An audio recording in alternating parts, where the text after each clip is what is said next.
I wanted to make a video of my latest cell. This is it's a 15 centimeter by 15 centimeter in plate size, and the acrylic on the outside is 20 by 20. The cell particulars are it's a 16 plate cell, and I have the positive leads bolted there on the left side, and the negative lead bolted there on the right side. So I've got two central points at which the electrodes are coming out, which is nice, and it gives me a one point at which I can connect the power to the cell. At the moment, the cell is running at 25 amps, and the voltage running right now is about 13 and a half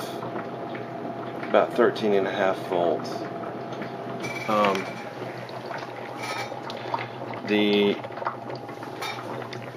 The output port there is at the top, and the way I have this cell constructed is I have two holes drilled on the left and the right side at the top. I did that on purpose because at some point I may reconfigure this cell to be a hydrogen separation cell.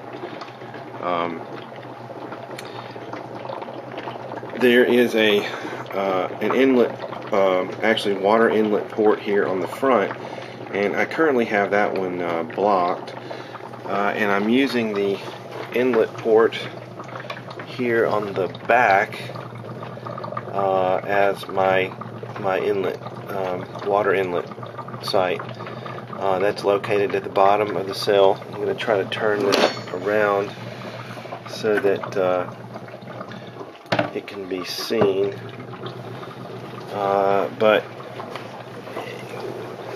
you can see that the water level inside the cell is all the way at the very top of the cell, which is great. Which means the entire cell is flooded, and both sides, or both holes at the top, are drawing.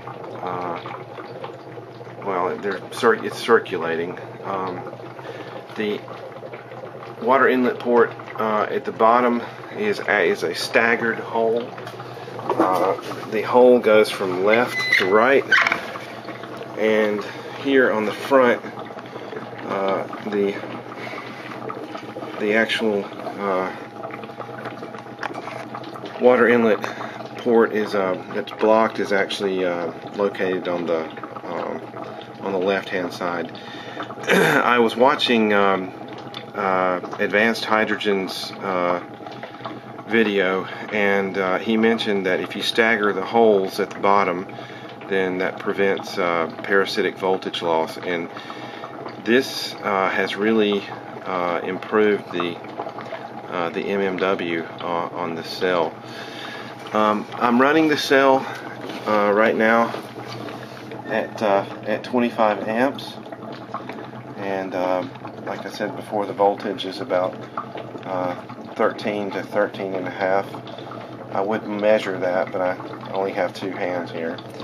I'm using one central bubbler.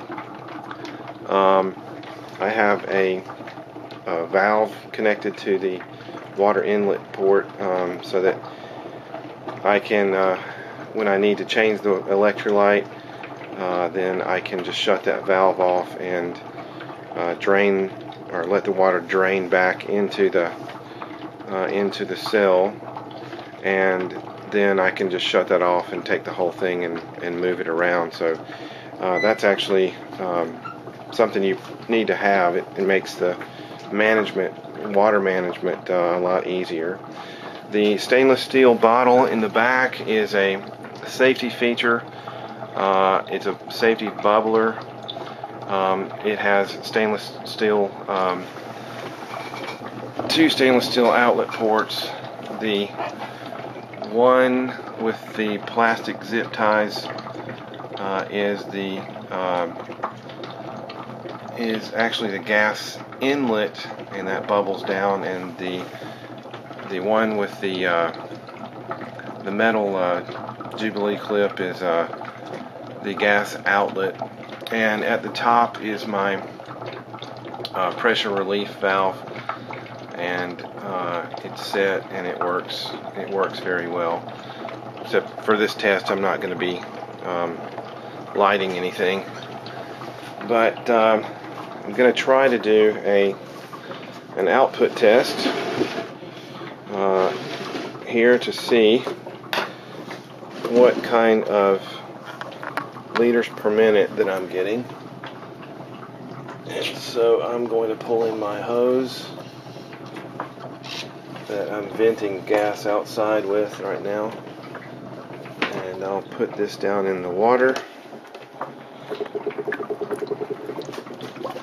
I'm going to let you see that output. It's cranking out pretty good.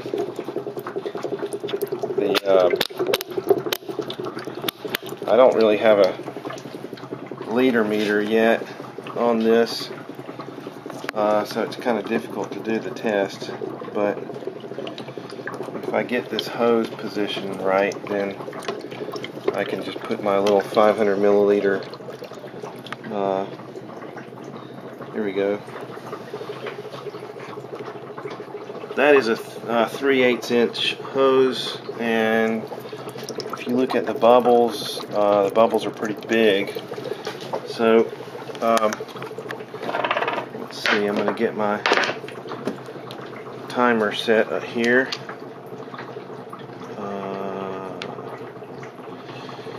Reset my stop, and I've got, this is a 500 milliliter cup, and I'm going to attempt to get this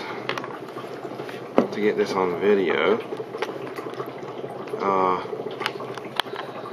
don't know quite exactly how I'm going to manage this, but let's see. I may have to just quickly put the camera down here for a second, but here we go. I'm going to move this over on the top, and then I'm going to start the counter. So try to get that centered somewhat so we can see both things. I don't know if I can do that or not. Alright, anyway, I'll just give it a shot. Let's see. If you notice the line down at the very bottom of the cup, that is measured to 500 milliliters, and so that's where I'm shooting. Maybe you can see the reflection. That's pretty nice. You can just do the reflection there. Alright, so here we go. I'm going to move the cup over the bubbles. 1, 2, 3.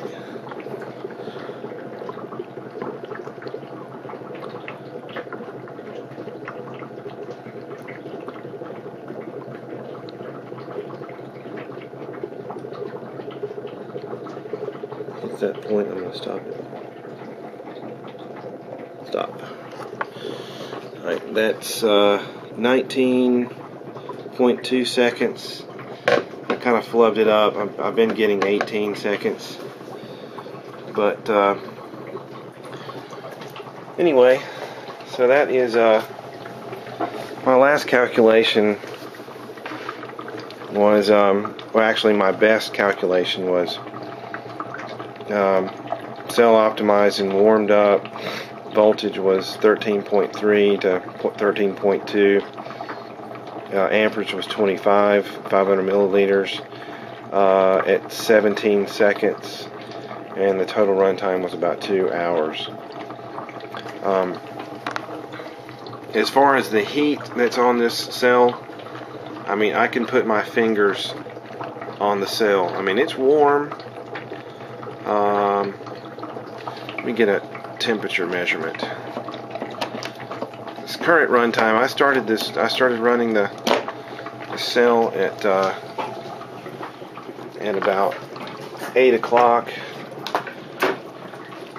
It's about 9:45 right now.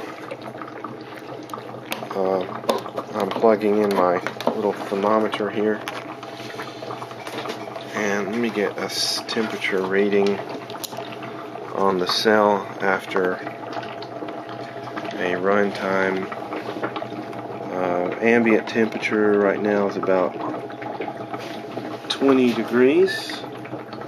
I am now putting the little temperature probe on my negative electrode inside the cell, and yeah, let's see. Okay, there we go. I'll put it right there on that screw and that'll kind of brace it against there, and we can look at the temperature.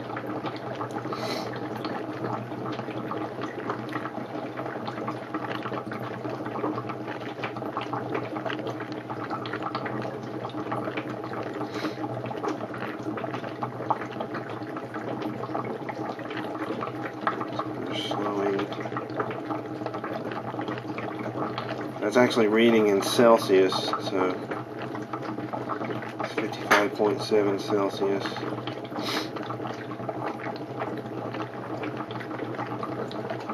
Doesn't look like it's going to climb any more than that. That's 55.8. Let me change mode.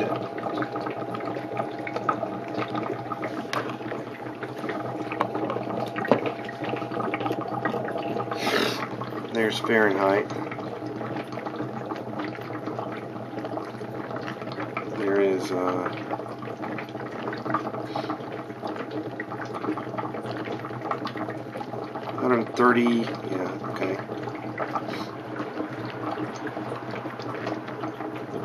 It's about 132 degrees Celsius. So that's cool. That's not hot at all.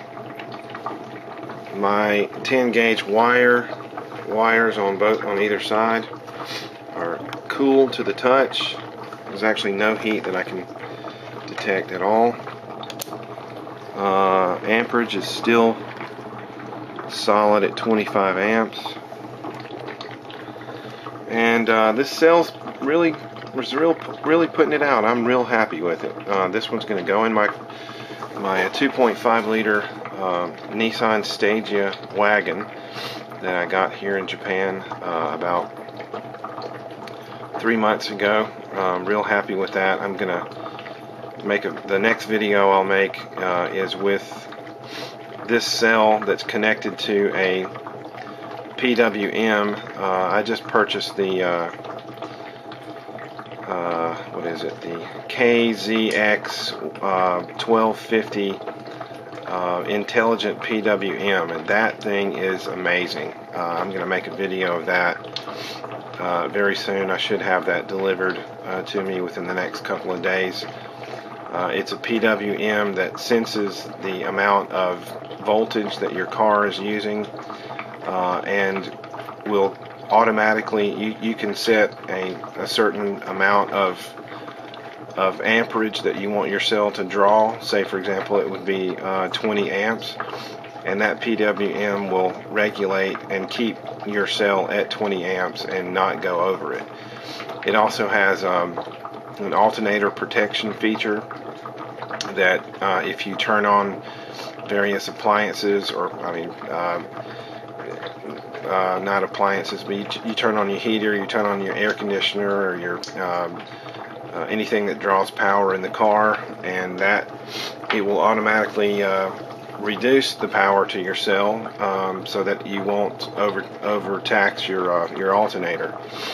It's just amazing. And also you connect your cell directly to the PWM, and then that connects to your battery, and it automatically will turn your cell on and automatically turn your cell off. It's a real nice system. So I think I've probably gone over time on this video, so I'm going to end this now. Thanks for watching.